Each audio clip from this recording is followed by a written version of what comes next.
Cet événement aux États-Unis pourrait tout changer pour les marchés. La semaine prochaine, la Réserve fédérale doit se réunir et oui, quelques personnes vont décider de ce qui se passe avec votre argent. On s'attend largement à ce que la Réserve fédérale ralentisse l'ampleur de ces hausses de taux d'intérêt et depuis des mois, la Réserve fédérale a pris des mesures très agressives avec des hausses de taux d'intérêt de 0,5% ou 50 points de base. Actuellement, ces taux se situent à 4,25%. La plupart des gens s'attendent à ce que la Réserve fédérale n'augmente les taux que de 0,25% ou 25 points de base la semaine prochaine, ce qui porterait le taux à 4,5%. Cela indiquera également un changement significatif dans l'agressivité de la politique des hausses de taux d'intérêt de la Réserve fédérale, et cela signifie également que la Fed est selon eux sur la bonne voie pour lutter contre l'inflation et que les taux pourraient même cesser d'augmenter très bientôt. La Fed a en effet déclaré un objectif de 5,1%, ce qui pourrait indiquer 2 hausses de taux d'intérêt supplémentaires de 0,25% en février et en mars, puis une dernière hausse en avril, une hausse de 0,1%. Et donc si cette estimation de 5,1% se vérifie, le mois d'avril sera le dernier mois de hausse de taux en supposant bien sûr que l'inflation continue à baisser. Et donc ce scénario devient assez probable. Les chiffres de l'inflation pour décembre ont montré que l'inflation est encore en effet en baisse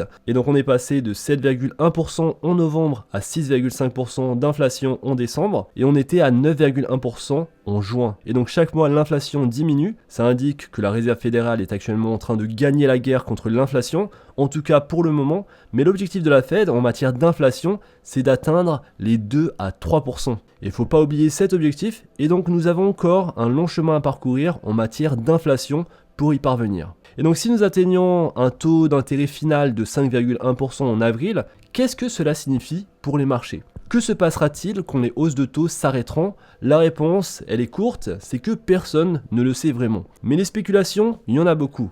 Certains disent que nous pourrions avoir une période de boom entre maintenant et plus tard cette année, lorsque les taux n'augmenteront plus et que nous commencerons à les voir redescendre. Les marchés aiment les certitudes et des taux plus ou moins stables nous mettraient dans une bonne situation pour les marchés. Un taux final de 5,1% donnerait au marché le récit nécessaire pour s'accrocher à l'idée que les hausses de taux ont cessé. Prenez par exemple l'environnement dans lequel nous étions entre 1995 et 2000. Un environnement de taux élevé, les taux étaient constamment autour ou au-dessus des 5%, et le boom du dot-com bubble, la bulle internet, s'est produit pendant cette période. Et donc nous avons vu le S&P 500 augmenter de 250%, et on pourrait aussi penser que le narratif sur le pivot de la Fed est déjà en vigueur ici, si on se base sur l'anticipation de la hausse des taux de 0,25% qui sera annoncée la semaine prochaine. Alors ensuite, nous entrons dans la potentielle réduction des taux plus tard cette année ou début de l'année prochaine, une situation assez imprédictible qui pourrait aider ou nuire au marché. Faisant donc de l'année 2023 une année peut-être similaire à ce qu'on a connu en 2019.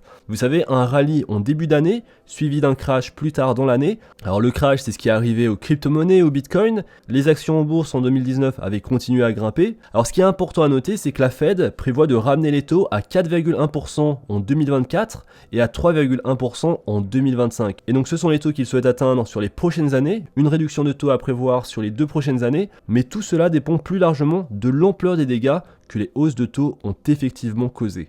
Et en effet, lorsque les taux augmentent, l'impact sur l'économie prend du temps à se faire ressentir, et ce que tente de faire la Fed avec cette hausse de taux, c'est tout simplement de faire des dégâts sur l'économie. En gros, ils veulent que vous perdiez votre emploi, ils veulent voir plus de salaires baisser, ils veulent que le prix de votre maison baisse, ils veulent réduire la demande et que les entreprises fassent faillite ou licencient plus d'employés. Le problème de l'inflation, vous le savez, c'est un problème qui est grave s'il n'est pas contrôlé et qui peut nous mener à beaucoup plus de problèmes, et la Fed ici fera tout ce qu'ils peuvent pour baisser cette inflation. La Fed essaye donc de ramener les choses à des niveaux raisonnables selon ses indicateurs, mais tout cela se fait malheureusement en impactant des millions de personnes parce que cette situation littéralement impacte le monde entier. Alors l'histoire nous montre que les baisses de taux d'intérêt peuvent arriver très très vite, surtout en cas de crise. C'est pourquoi beaucoup de gens pensent que les baisses de taux tardives peuvent causer les marchés boursiers à fortement baisser, et on avait parlé de récession sur la chaîne avec cette définition des 2 trimestres consécutifs négatifs, mais sommes-nous vraiment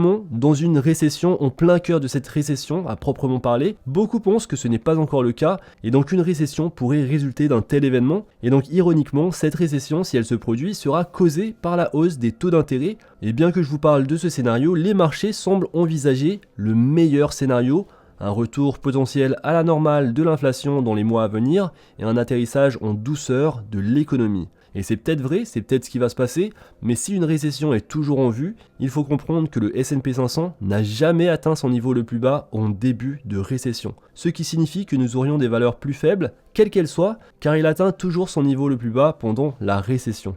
Et donc bien sûr, si le S&P 500 chute, diminue en valeur, le Bitcoin et les cryptos feront de même. Et donc même si certains s'attendent à ce que les baisses des taux d'intérêt conduisent à un crash sévère, ce n'est pas toujours le cas lorsque les taux ont baissé. Il y a souvent une corrélation entre les deux en raison des conditions économiques difficiles, mais si vous regardez l'année 2019, les baisses des taux d'intérêt ont commencé en août, et elles se sont déroulées assez normalement jusqu'en février, donc lorsque nous sommes passés de 1% à 0%, mais qu'ont fait les actions pendant ce temps? Elles ont augmenté, les actions en bourse ont augmenté tout le temps jusqu'en février. Et finalement, la seule raison pour laquelle les actions se sont effondrées en mars 2020, c'était à cause du Covid, de la crise sanitaire, sinon les marchés auraient probablement continué à évoluer dans la même direction malgré les baisses des taux. Et donc on peut imaginer que si les baisses de taux se produisent pendant une terrible récession, les actions et les crypto-monnaies vont probablement baisser. Si les baisses de taux surviennent pendant une récession très légère ou s'il n'y a pas de récession du tout, il y aura toujours une possibilité que les marchés continuent à monter. Et le troisième scénario, c'est que si nous n'avons pas de baisse de taux d'intérêt cette année, le marché peut encore monter car il va continuer à surfer sur le fait qu'il n'y a pas de baisse de taux d'intérêt et le marché peut donc encore monter. Et pour tous ces scénarios, on peut trouver des précédents historiques, on peut trouver des exemples qui se sont produits dans notre histoire sur les 50 dernières années ou les 100 dernières années. Mais indépendamment de ce qui va se passer réellement, une chose est sûre, tout le monde attend à voir ce que dira Jérôme Powell lors de la réunion de la Réserve fédérale la semaine prochaine. Ça nous montre aussi que malgré la pléthore de scénarios possibles, tout investisseur se doit d'avoir une stratégie en 2023 et je travaille sur un tel programme que je vous proposerai une fois fini car je pense qu'en suivant une stratégie claire et psychologiquement confortable pour soi-même, nous réussirons sur les marchés sur le long terme. Parce que je pense, et vous le savez sur la chaîne, que nous ne devrions surtout pas FOMO, donc le fameux Fear of Missing Out, ou alors suivre les objets brillants, mais aussi ne soyons pas apeurés à l'idée d'investir dans de tels marchés, dans de telles conditions. Et donc pour moi, les deux extrêmes ne sont pas de bonnes stratégies. Je pense qu'il y a un juste milieu pour toujours être dans le marché et ainsi avoir une exposition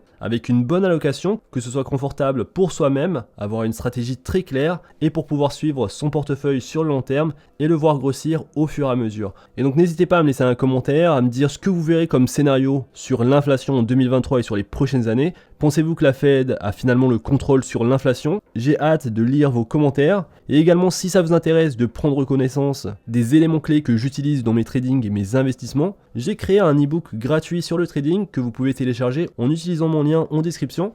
Et si vous avez aimé cette vidéo, je compte sur vous pour liker et la partager. On se retrouve très vite. À bientôt.